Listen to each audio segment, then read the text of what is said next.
tulikuwa mahali pabaya, sababu tulikuwa tumepangiwa. Wale walikuwa serikali ile nyingine, kazi yao ilikuwa kutisha na kupangia watu wengine, lakini hiyo ilikwisha. Tumesahau, hatutaki hata kwenda huko.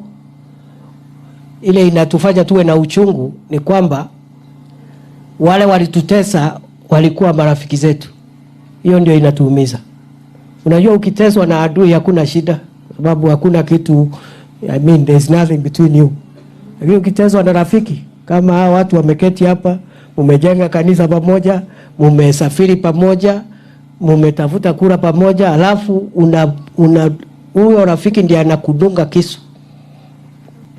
Lakini tumewasamehe. Lakini wasione kama hiyo ni weakness. So hata wale ambao ni maofisa wakuu wa zamani wa serikali ambao wametoka,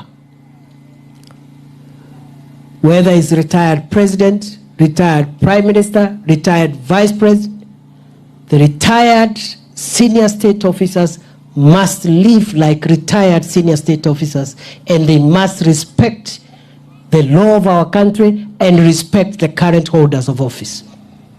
So wasituone kama sisi ni wajinga. Tumewasamea, lakini haiwezekani ati mtu akiwa pale nje ndio anatoa pesa ya kuenda kulipa vijana kuvuruga serikali. Mimi sijataja mtu. I'm very careful what I say. Lakini wamenisikia. We have no problem. Tumesamea watu wote, hata wale walituumiza tumewasamea. Kwa sababu tumeomba hapa, padri ametuombesha ile sala ya Bwana, utusamee dhambi zetu kama vile see us, we want to be forgiven. Lakini tumewasamea. Lakini wakome kuchokoza serikali. Na hatutawasumbua.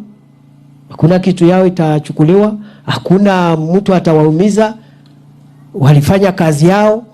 Lakini wakianza kuchokoza serikali watakipata. Na wengine wako na madharau, kwa sababu hata siku ile walikuwa wanatuumiza, walikuwa tu na madharau. Lakini this time sio kama siku ile. Things have changed. Sijui kama tunaelewana.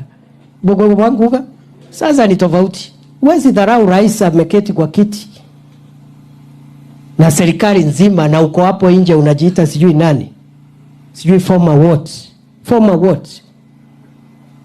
Usilete hiyo mambo. Na sisi tunaheshimu viongozi wote, viongozi wa zamani, viongozi wa sasa, viongozi wa kesho, tunawaheshimu. Lakini muache madharau. Yantigere hapo.